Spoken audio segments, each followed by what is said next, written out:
बनारस के इस बदनाम चखले-नुमा मोहल्ले में महफिल सजी थी, जहां औरतें हर रात अमीरजादों को अपना रक्स दिखाकर खुश करती थीं और कई मर्द उन खूबसूरत औरतों के पहलू में रात गुजारते थे। इस कोठे पर आज अचानक एक ऐसी हिंदू लड़की की वफात हो गई थी, जिसके हुस्न के तमाम मर्द दीवाने थे। सारी रात मातम में उसी तरह गुजर गई और सुबह के वक्त राधिका की आखिरी रसूमात अदा करने के लिए उसे श्मशान घाट ले जाया गया। उसकी मां उसकी मियत के साथ साथ थी। वहां पर जाकर जब उसकी मियत को आग लगाने की कोशिश की गई तो हैरत अंगेज तौर पर राधिका की मियत आग से महफूज रही और इस बात ने वहां पर मौजूद सब लोगों को हैरान कर दिया और हर कोई परेशान था कि आखिर ऐसी क्या बात हो गई कि राधिका की मियत को आग नहीं लगी, बल्कि वो उसी तरह सही सलामत असल हालत में पड़ी रही। जिस किसी ने भी ये मंजर अपनी आंखों से देखा, वो तौबा तौबा करता हुआ वहां से भाग गया, क्योंकि उनका ख्याल था कि शायद राधिका बहुत गुनहगार लड़की थी, जिसकी बदौलत भगवान ने उसे कबूल नहीं किया और दुनिया के लिए इबरत की अलामत बना दिया है। लेकिन किसी को भी इस बारे में कुछ पता नहीं था कि आखिर ये क्यों हुआ है। राधिका की मां इस हवाले से परेशान हो चुकी थी। राधिका की मौत ने पहले ही उसे निढाल कर रखा था और अब ये जो नई मुसीबत आ पड़ी थी, इस बात ने उसे अधमुआ कर दिया था। वो समझ नहीं पा रही थी कि आखिर अब क्या किया जाए। बहुत सारे लोग वहां पर मौजूद थे और भांत भांत की बोलियां बोल रहे थे। तभी अचानक दाढ़ी वाला एक शख्स वहां पर आया और उसने आकर राधिका की मां से कुछ बात कही, जिसे सुनकर राधिका की मां सदमे के आलम में उसे देखती रह गई। उसे यकीन नहीं आ रहा था कि जो कुछ उस शख्स ने कहा है वो सच है। आइए ये मुकम्मल कहानी आपको तफसील से सुनाते हैं। दोस्तों, राधिका का ताल्लुक बनारस के एक ऐसे हिंदू घराने से था जहां पर दिन सोते थे और रातें जवान होती थीं और हर रात का एक अलग ही खरीदार होता था। राधिका की मां जरंगार, जो न जाने किस तरह हालात की सितम जरीफी का शिकार होकर इस धंधे में आन फंसी थी और इस कोठे पर अपने खरीदारों के साथ उनकी रातें रंगीन करती थी। मजबूरी और बेबसी के आलम में राधिका की मां ने इस पेशे को अपना तो लिया, लेकिन वक्त गुजरने के साथ साथ वो मुकम्मल तौर पर इस धंधे में रच बस गई और इसी धंधे में खुश थी। राधिका की मां को इस धंधे में आए हुए जब 5 बरस गुजरे तो वो हामिला हो गई थी। वो पहली बार खौफजदा हुई थी, क्योंकि जिन हालात का शिकार होकर वो यहां तक पहुंची थी और इस कोठे की जीनत बन गई थी, वो नहीं चाहती थी कि उसकी बेटी भी यही काम करे और मर्दों की हवस पूरी करे। इसीलिए वो दिन रात भगवान से यही दुआ करती थी कि उसे बेटी ना हो बल्कि बेटा हो। लेकिन शायद उसकी दुआओं में कोई असर नहीं था। जब उसने 9 माह के बाद बेटी को जन्म दिया तो वो फूट फूट कर रोने लगी थी, जबकि कोठे पे तो वो दिन ईद जैसा था। उस दिन ढेरों खुशियां मनाई गई थीं। कुछ अरसे के बाद राधिका की मां ने बेटी होने पर सब्र कर लिया और दोबारा जब वो धंधे से लगी तो उसने जान लिया था कि उसकी किस्मत में यही कुछ है और शायद उसकी बेटी को भी यही सब कुछ बर्दाश्त करना पड़ेगा। राधिका अभी 10 बरस की हुई थी जब अचानक एक दिन इस कोठे की मालकिन का इंतकाल हो गया। कोठे की मालकिन के इंतकाल के बाद लड़कियां इधर उधर बिखर गईं। कोई किसी दूसरे कोठे की ज़ैनत बन गई और किसी ने अपना अलग से कोठा बना लिया। झरंगार के पास तो कोई ठिकाना नहीं था, लेकिन फिर भी वो इस मोहल्ले से निकल आई। उसे पहले ही ये माहौल कुछ खास पसंद नहीं था और वो यहां पर अपनी बच्ची को पालना भी नहीं चाहती थी। राधिका 10 बरस की हो चुकी थी और इस माहौल के हवाले से उसके जहन अब दिल में बहुत सारे सवाल थे। लेकिन झरंगार ने अब सोच लिया था कि वो यहां से निकलकर एक इज्जतदार जिंदगी गुजारेगी। इसीलिए उसने बनारस के अंदरूनी इलाके में एक छोटा सा घर किराए पर ले लिया। यहां पर रहते हुए उसे 6 महीने गुजर गए थे। उसने इस दौरान काम धंधा ढूंढने की बहुत कोशिश की, लेकिन कहीं पर भी उसे कोई नौकरी नहीं मिली, क्योंकि न तो वो पढ़ी लिखी थी, न ही उसे कोई हुनर आता था। बल्कि वो जहां पर भी नौकरी के लिए जाती तो लोग उसे हवस भरी नजरों से देखते, इतनी गंदी नजरों से देखते कि उसके वजूद के आर पार वो नजरें हो जाती। लोगों की इन गंदी नजरों से घबराकर झरंगार वहां से उठ आती, लेकिन जब घर में फाकों की नौबत होने लगी और बच्ची भूख से बिलखने लगी और झरंगार के पास सारी जमा पूंजी खत्म होने लगी, तब उसे ख्याल आया कि उसे दोबारा अपने पुराने धंधे पर चले जाना चाहिए।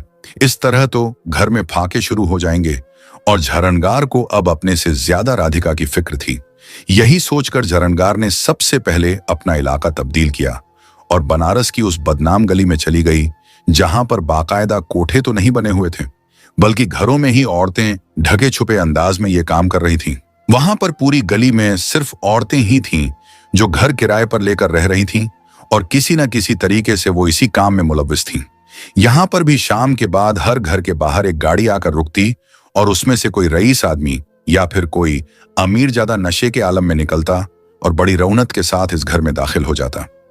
झरनगार ने भी इस गली को तरजीह इसलिए दी थी कि यहां पर कोठे का बदनाम माहौल नहीं था, बल्कि आम घरों में यहां पर इस धंधे को किया जाता था और किसी को पता भी न चलता था।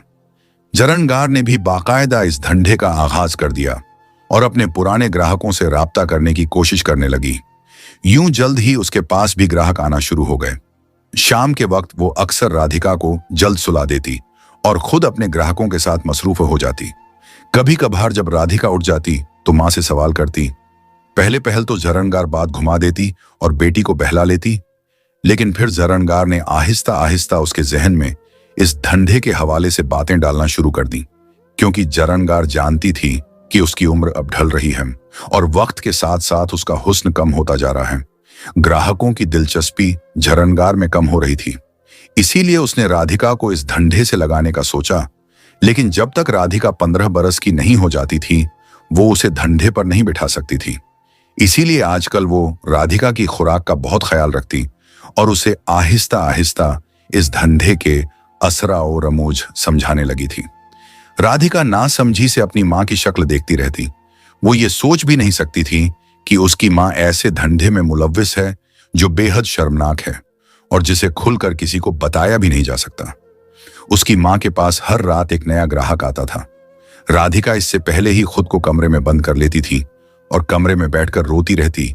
वो अपने बाप के बारे में तो नहीं जानती थी कि वो कौन था, कहां से था। अगर उसे पता होता तो शायद वो अपने बाप के पास चली जाती, लेकिन उसका बाप भी तो कोई ऐसा ही खरीदार था जो एक रात के लिए उसकी मां के पास आया था और उसकी मां को राधिका की शक्ल में एक तोहफा दे गया था। राधिका 15 बरस की हो गई तो उसकी मां ने बाकायदा तौर पर शहर के चंद अमीर लोगों को बुलवाया और बाकायदा राधिका की महफिल मुनक़िद करवाई। वो इस सब के लिए तैयार नहीं थी, लेकिन अपनी मां की दरख्वास्त पर उसके आंसुओं को देखते हुए वो रजामंद हो गई और इसके बाद उसके पास ग्राहक आना शुरू हो गए। उसके हुस्न के डंके बजने लगे थे और उसके पास अमीर अमीर ग्राहक आने लगे थे जो मुंह मांगी कीमत अदा करते। चंद दिनों में ही झरनगार बेगम जैसे मालोमाल हो गई थी। राधिका की बदौलत उसके दिन भी बदल गए थे और वो आजकल बहुत चहकती फिर रही थी, हवाओं में उड़ रही थी। तभी एक दिन राधिका के पास एक ग्राहक आया। वो एक दाढ़ी वाला शख्स था। नजरें झुकाए हुए बहुत बाहया मालूम होता था और उसे देखकर यूं लगता था कि जैसे वो बहुत मजहबी है, क्योंकि उसने सर के ऊपर टोपी भी ले रखी थी और लंबी सी दाढ़ी भी थी। उसकी नजरें झुकी हुई थीं। झरनगार बेगम गहरी नजरों से उसे देख रही थी। उसने झरनगार बेगम की मतलूबा रकम उसके हवाले की और राधिका के कमरे में चला आया। राधिका का कमरा माहौल के मुताबिक बहुत ज्यादा रोमांटिक अंदाज में सजाया गया था और राधिका नेमरियां लिबास में अपने ग्राहक के इंतजार में ही बैठी हुई थी। उसने जब उस दाढ़ी वाले शख्स को आते देखा तो जैसे एकदम चौंक उठी, क्योंकि अब तक जो भी उसके पास आया था वो ज्यादा उम्र के अफराद थे और न तो उनकी कोई दाढ़ी थी और न ही उनका हुलिया इतना मजहबी था। राधिका बेकसूर उसे देखते हुए झिझक गई और एकदम सीधी हो बैठी। उस शख्स ने अंदर दाखिल होते हुए राधिका को सलाम किया। राधिका तो हिंदू थी। उसने अपने अंदाज में उसे जवाब दिया। वो शख्स राधिका के साथ रात गुजारकर अगले दिन सुबह के वक्त चला गया। उसके जाने के बाद राधिका बहुत खोई खोई सी रही थी। उसके अंदाज बदले हुए थे। झरनगार बेगम ने पूछा भी, क्या बात है राधिका, क्या रात ग्राहक अच्छा नहीं था? वो मुसलमान था और उसे देखकर मुझे बहुत अजीब लगा, लेकिन जब मैंने उससे ज्यादा पैसे मांगे तो उसने खामोशी से मेरे हाथ पर रख दिए। मुझे तो उम्मीद ही नहीं थी कि वो इतना अमीर होगा, लेकिन अब तुम कुछ खोई हुई सी लग रही हो। क्या बात है? उसने कोई बदतमीजी तो नहीं की है? राधिका की मां ने जब उससे पूछा तो राधिका ने नफी में सर हिला दिया और कुछ नहीं बोली। अब रोज यही होने लगा। राधिका के पास शाम के वक्त वो ग्राहक आ जाता और राधिका के साथ वक्त गुजारता। राधिका तब तक उसका इंतजार करती रहती। उस ग्राहक के आने के बाद किसी और की गुंजाइश ही नहीं रहती थी। वो शख्स रोज शाम को एक मखसूस वक्त पर आता और मुंह मांगी रकम अदा करता और राधिका के कमरे में चला जाता। राधिका ने भी आहिस्ता आहिस्ता बाकी ग्राहकों को ना कहना शुरू कर दिया था। यूं तो झरनगार बेगम को पैसे से गर्ज थी, लेकिन अब उसे इस मामले पर तशवीश होने लगी थी, क्योंकि वो ग्राहक मुसलमान था और झरनगार बेगम नहीं चाहती थी कि राधिका उससे मोहब्बत में मुब्तला हो जाए। उन्हें इसी बात का डर था कि राधिका इस शख्स की मोहब्बत में मुब्तला होकर यह काम छोड़ देगी, क्योंकि एक तो वो जवान था, दूसरा बेहद खूबसूरत था। उसकी शख्सियत बहुत मकनातीसी कशिश रखती थी। इसी वजह से झरनगार बेगम को इस बात का डर था कि कहीं राधिका उसकी मोहब्बत में मुब्तला होकर झरनगार को न छोड़ दे। लेकिन अभी तक सब कुछ ठीक चल रहा था। उस शख्स को राधिका के पास आते हुए 1 महीने से ज्यादा हो चुका था और उस शख्स की बदौलत झरनगार के पास अच्छी खासी दौलत जमा हो चुकी थी, क्योंकि वो हर रात का अच्छा खासा पैसा देकर जाता था। राधिका भी उसके आने से खुश होती थी। इसी वजह से झरनगार थोड़ी बेफिक्री हो गई थी, लेकिन झरनगार को नहीं पता था कि आने वाला वक्त अपने अंदर क्या छुपाए बैठा है। अगर उसे इस बात की खबर हो जाती तो शायद वो पहले ही कुछ सोच लेती। शायद वो आने वाले हालात के तूफान को रोक लेती और अपनी बेटी को बचा लेती। राधिका की हर रात उस शख्स के साथ गुजरती और दिन उसका इंतजार करते हुए गुजर जाता। जब एक दिन राधिका उसका इंतजार कर रही थी और वो शख्स नहीं आया, शायद किसी मजबूरी की वजह से आज वो लेट हो गया था। राधिका अपने कमरे में ही मौजूद थी। न जाने उसके साथ क्या हुआ। झरनगार जब उसकी कहजबर लेने के लिए कमरे में आई, क्योंकि राधिका काफी देर से बाहर नहीं निकली थी और आज तो कमरे में कोई ग्राहक भी नहीं था, तो देखा राधिका मुर्दा हालत में बिस्तर पर पड़ी हुई है। झरनगार ने जब ये देखा तो उसके तो जैसे हाथ पैर फूल गए। वो दीवानों की तरह राधिका को आवाजें दे रही थी, उसे पुकार रही थी, राधिका मेरी बच्ची, तुझे क्या हुआ? राधिका मेरी बात सुन, राधिका होश में आओ। वो चिल्ला रही थी और मुसलसल राधिका को आवाजें दे रही थी, लेकिन राधिका उसकी आवाजों से बहुत दूर जा चुकी थी। राधिका अपने आखिरी सफर पर रवाना हो चुकी थी। झरनगार बेगम की चीखों पुकार सुनकर अतराफ में से औरतें उसके पास जमा होने लगीं और जब उन्होंने देखा कि राधिका का इंतकाल हो गया है तो वो सब भी अफसोस का इजहार करने लगीं। अच्छा भला खुशी वाला घर उस वक्त मातम कदा बन गया था। झरनगार बेगम मुसलसल बैन कर रही थी, रो रही थी, सीना पीट रही थी। वो सोच भी नहीं सकती थी कि उसके बुढ़ापे का सहारा यूं उससे छिन जाएगा। राधिका तो उसके लिए एक लॉटरी साबित हुई थी और जितना राधिका ने उसे 2 महीनों में कमाकर दे दिया था, उतना तो उसने शायद सारी जिंदगी भी नहीं कमाया था। इसीलिए तो उसे दोहरा सदमा लगा था, एक तो अपनी बेटी के खो जाने का और दूसरा अपनी कमाई के जरिए के बंद हो जाने का। झरनगार के लिए यह सदमा बहुत बद्धा था और वो मुसलसल रो रही थी, लेकिन वो नहीं जानती थी कि अभी उसे और भी बहुत कुछ बर्दाश्त करना पड़ेगा। झरनगार जब राधिका की आखिरी रसूमात के लिए उसे शमशान घाट लेकर गई तो वहां पर जो कुछ हुआ उसने झरनगार का सदमा और ज्यादा बढ़ा दिया। वो सोच भी नहीं सकती थी कि राधिका की आखिरी रसूमात अदा करने के लिए उसे इतनी मुश्किलात का सामना करना पड़ेगा। राधिका की मैयत को आग नहीं पकड़ रही थी, बल्कि राधिका ज्यों की त्यों उसी तरह लकड़ियों के ऊपर पड़ी हुई थी। वहां पर मौजूद हर शख्स ये देखकर हैरान था, लेकिन किसी को भी इस बात का कोई हल समझ में नहीं आ रहा था। सब इस बात से हैरान थे कि आगे अब क्या किया जाए। अगर राधिका को जलाया नहीं गया तो फिर उसे ऐसे कैसे छोड़ सकते हैं? उसकी आखिरी रसूमात कैसे अदा होंगी? अभी तो सब राधिका की मौत के सदमे से बाहर नहीं निकले थे कि ये आफत आपत्ति। अभी सब इसी सोच विचार में थे कि अचानक सामने से वही शख्स आता हुआ दिखाई दे गया। वही दाढ़ी वाला शख्स जो रोज राधिका का खरीदार बनकर आता था और जिसके साथ राधिका 1-1.5 महीने से हर रात गुजार रही थी। उसे आता देखकर राधिका की मां झरनगार ने नफरत से मुंह फेर लिया। न जाने क्यों उन्हें उस शख्स से एकदम नफरत महसूस हुई थी, क्योंकि था तो वो एक मुसलमान, लेकिन वो सिर्फ राधिका के लिए उसे बर्दाश्त कर रही थी, क्योंकि राधिका का दिल उसके साथ लग चुका था।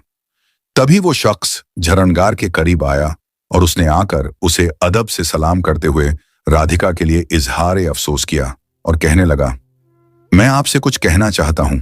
उम्मीद है कि मेरी बात सुनकर आपकी मुश्किल हल हो जाएगी। उसकी बात सुनकर राधिका की मां एकदम चौंक उठी और कहने लगी, कौन सी मुश्किल? कैसी बात कर रहे हो? जबकि वो शख्स कहने लगा, मैं जानता हूं कि राधिका की मैयत वैसे ही रखी हुई है उसकी आखिरी रसूमात अदा नहीं की जा रही है, और इसकी वजह मैं जानता हूं कि ऐसा क्यों है। उस शख्स के मुंह से यह सुनकर राधिका की मां हैरान रह गई और तभी एकदम नफरत भरे अंदाज में कहने लगी, तुम कैसे जानते हो? तुम्हें क्या खबर कि हिंदू किस तरह आखिरी रसूमात अदा करते हैं? तुम्हें क्या मालूम? जबकि झरणगार की बात सुनकर वो कहने लगा, ऐसा ही है, मैं अच्छी तरह जानता हूं कि राधिका की आखिरी रसूमात क्यों नहीं अदा हो रही है, क्योंकि राधिका अब हिंदू नहीं है। उस शख्स की बात सुनकर उसकी मां एकदम गुस्से से बोली, क्या मतलब हिंदू नहीं है? अगर राधिका हिंदू नहीं है तो क्या है? वो मेरी बेटी है। मैं अच्छी तरह जानती हूं कि वो किस मजहब की पैरवी करती थी। तुम होते कौन हो इस तरह की बात करने वाले? जबकि वो शख्स सुकून से खड़ा रहा और कहने लगा, मैं सच कह रहा हूं, राधिका हिंदू नहीं है। उसने जब पहली रात मेरे साथ गुजारी थी तो मैंने उसके साथ निकाह कर लिया था, क्योंकि मैं उससे मोहब्बत करता था और एक अरसे से उसे चाहता आ रहा था। इसीलिए एक दिन खरीदार बनकर उसके पास आया, क्योंकि और कोई सूरत नहीं थी। उसने मेरे हाथों पर ही इस्लाम कबूल कर लिया था और वो मुझसे वो कुरान पाक पढ़ना सीख रही थी और काफी हद तक वो पढ़ने भी लग गई थी। वो आपसे चोरी नमाज अदा करती थी और कुरान की तालीमात पर अमल करने की कोशिश कर रही थी। इसीलिए उसने मेरे अलावा बाकी सब ग्राहकों को मना कर दिया था। मैं उसके पास आता था, लेकिन मैं उसे कुरान पाक की तालीम देने के लिए आता था। वो मुसलमानों से मुतासिर थी और उनके मजहब को अपनाना चाहती थी, क्योंकि वो ये जिल्लत भरी जिंदगी नहीं गुजारना चाहती थी। इसीलिए जब उसने मेरे सामने अपनी ख्वाहिश का इजहार किया तो मैंने खुशी का इजहार करते हुए उसे कहा कि ठीक है, तुम मुसलमानों के बारे में जानो, मैं तुम्हारी ख्वाहिश को पूरा कर दूंगा। और यूं उसने इस्लाम कबूल कर लिया। वो आपको ये खुशखबरी देना चाहती थी, लेकिन वो डरती थी कि कहीं आप बुरा ना मान जाएं, कहीं आप उसे दोबारा हिंदू बनने पर मजबूर न कर दें। इसी वजह से उसने आपसे ये सब कुछ छुपाया। वो चाहती थी कि पहले अच्छी तरह सब कुछ सीख ले और किसी अच्छे मौके पर आपको ये बताए। इसीलिए उसने बाकी ग्राहकों को मना कर दिया और सिर्फ रोज के लिए मुझे आने का कहा, और मेरे पास जितने पैसे होते थे वो मैं आपको दे देता। राधिका एक अच्छी लड़की थी और जब वो मुसलमान हुई तो उसने बहुत जल्दी जल्दी मुसलमानों की तालीम सीखनी शुरू कर दी, और मुझे खुशी है कि उसका इंतकाल ईमान के साथ हुआ है और वो एक मुसलमान है और हुजूर सल्लल्लाहु अलैहि वसल्लम की तालीमात की पैरवी करने वाली है। इसीलिए मैं चाहता हूं कि आप उसे हिंदुओं के मुताबिक नहीं बल्कि मुसलमानों के मुताबिक दफन करें। अगर आपने उसे हिंदुओं की तरह जलाने की कोशिश भी की तो जैसा कि आपने पहले ही देख लिया है कि उसे आग ने छुआ तक नहीं, इसी तरह अगर आप उसे दफन करेंगी तो ईमान के मुताबिक उसकी आखिरी रसूमात अदा हो जाएंगी और राधिका की आखिरत भी बेहतर होगी। उस दाढ़ी वाले शख्स ने राधिका की मां को जब सारी सच्चाई बताई तो वो बेहद हैरान रह गई और बेयकीनी भरी नजरों से उसे देखने लगी। वो सोच भी नहीं सकती थी कि राधिका उससे इतना सब कुछ छुपाएगी। राधिका ने अपनी मर्जी और खुशी के साथ इस्लाम कबूल किया था। उसके ऊपर कोई दबाव नहीं था। इसीलिए झरणगार बेगम ने भी जब सोचा तो उसे यही बेहतर लगा कि राधिका को इस्लाम के मुताबिक दफन कर दिया जाए। अगर वो जबरदस्ती उसे हिंदुओं के मुताबिक जलाने की कोशिश भी करती तो आग तो उसे पकड़ नहीं रही थी, क्योंकि अल्लाह भी यही चाहता था कि राधिका चूंकि मुसलमान है और मुसलमानों के मुताबिक ही दफन हो। इसीलिए झरणगार बेगम ने हथियार डालते हुए उस शख्स को राधिका की आखिरी रसूमात करने की इजाजत दे दी। राधिका को श्मशान घाट से ले जाया गया और उसे कब्रिस्तान में लाया गया, जहां पर जनाजा गाह में उसकी नमाज़े जनाजा अदा की गई और उसकी मगफिरत के लिए दुआ करते हुए उसे सुपुर्द खाक कर दिया गया। और यूं राधिका की मौत ने उसके ईमान की मजबूती और सच्चाई को सामने ला खड़ा किया। राधिका की मां ये सब कुछ देख रही थी। वो अपनी सिसकियों पर काबू पाने की कोशिश कर रही थी। उसकी जवान जहान बच्ची अचानक फौत हो गई थी। झरणगार बेगम का तो बढ़ापा अब तन्हा हो गया था। यूं लग रहा था कि जैसे वो अब सारी जिंदगी तन्हा गुजारेगी। राधिका को दफना कर आने के बाद उसे सही मनों में अपने घर के सन्नाटों का एहसास हुआ और वो उन खामोशियों को महसूस करके ऊंची ऊंची चिल्लाने लगी। झरणगार बेगम को यूं लग रहा था कि जैसे बहुत जल्द इस खामोशी और तन्हाई से घबराकर वो पागल हो जाएगी। राधिका के बगैर ये रात उसकी बहुत उदास और परेशान गुजरी थी। झरणगार बेगम ने सारी दिलचस्पियां खत्म कर दी और सब कुछ छोड़ दिया। वो अब यहां से जाने का सोच रही थी। वो अब किसी फलाही इदारे में पनाह लेने का सोच रही थी, ताकि वहां पर रहकर अपनी जिंदगी के बाकी दिन सुकून और इत्मीनान से गुजारे। आज यहां पर इस घर में उसका आखिरी दिन था जब अचानक वही दाढ़ी वाला शख्स यहां पर चला आया। उसने झरनागार बेगम को सामान बांधे देखा तो पूछने लगा, तो झरनागार ने उदासी भरे लहजे में उसे बता दिया कि वो यहां से जा रही है। झरनागार बेहद उदास थी, उसकी आंखों से आंसू बह रहे थे। तो वो दाढ़ी वाला शख्स कहने लगा कि अगर आप बुरा ना माने तो मैं कुछ कहना चाहता हूं। उसने झरनागार बेगम से कहा तो वो बोली, कहो क्या कहना है। तो वो कहने लगा, दरअसल मैं चाहता हूं कि आप मेरे साथ मेरे घर पर रहें। मेरे घर पर मेरी माँ है और एक छोटी बहन है। आप उनके साथ काफी अच्छा महसूस करेंगी। अगर आप राजी हैं तो मैं आपका सामान ले चलता हूं। उस शख्स ने जब झरनगार से कहा तो झरनगार बेहद हैरान हुई और अपनी हैरत पर काबू पाकर कहने लगी, तुम जानते हो कि मैं हिंदू हूं। तुम्हारे घर वालों को इस बात पर एतराज होगा। झरनगार ने जांचती हुई नजरों से उस शख्स को देखकर कहा तो वो बोला, नहीं, उन्हें कोई एतराज नहीं होगा। आप जैसे मर्जी मेरे साथ चलें। वो एतराज नहीं करेंगी, बल्कि मेहमान के आने से वो बहुत खुश होंगी। उस शख्स ने जल्दी से जवाब दिया। तो झरनगार बेगम कुछ सोचकर कहने लगी, ठीक है, मैं तुम्हारे साथ चलने को तैयार हूं। झरनगार की रजामंदी के बाद वो शख्स उसका सामान उठाकर उसे अपने घर ले आया। सादा सा छोटा सा घर था जहां पर झरनगार को खुले दिल से खुश आमदीद कहा गया। झरनगार यहां पर आकर बहुत अच्छा महसूस कर रही थी और उसे लग रहा था कि उसने ये फैसला बिल्कुल ठीक किया है। उसे यहाँ पे बिल्कुल भी अजनबीपन महसूस नहीं होता था। यहाँ पर रहते हुए झरनगार को काफी दिन हो चुके थे जब इन लोगों के तर्जे अमल से मुतासिर होकर एक दिन उसने भी इस्लाम कबूल कर लिया। उस दिन इस घर में जैसे जश्न का समा था और हर कोई खुश था। उस दिन झरनगार बेगम को लगा कि आज राधिका भी बहुत खुश है और उसे मुस्कुराकर देख रही है। यहां पर आकर सही मनों में झरनगार बेगम को इस बात का अंदाजा हुआ था कि राधिका ने इस्लाम क्यों कबूल किया था, क्योंकि जिस मजहब के पैरोकार इतने अच्छे, नरम दिल और मोहब्बत करने वाले हों तो वो मजहब कितना खूबसूरत होगा, उसकी तालीमात कितनी सच्ची होंगी। यही सोचकर झरनगार बेगम ने भी इस्लाम कबूल कर लिया और उसके बाद वो हर नमाज में राधिका और अपने लिए मगफिरत की दुआ करती और उसे याद करके रोती। आहिस्ता आहिस्ता करके उसे सब्र आ ही गया। इस्लाम कबूल करके उसे भी सब कुछ मिल गया था। उसे दिल्ली सुकून और इत्मीनान हासिल हुआ था और वो जान गई थी कि मरने के बाद ही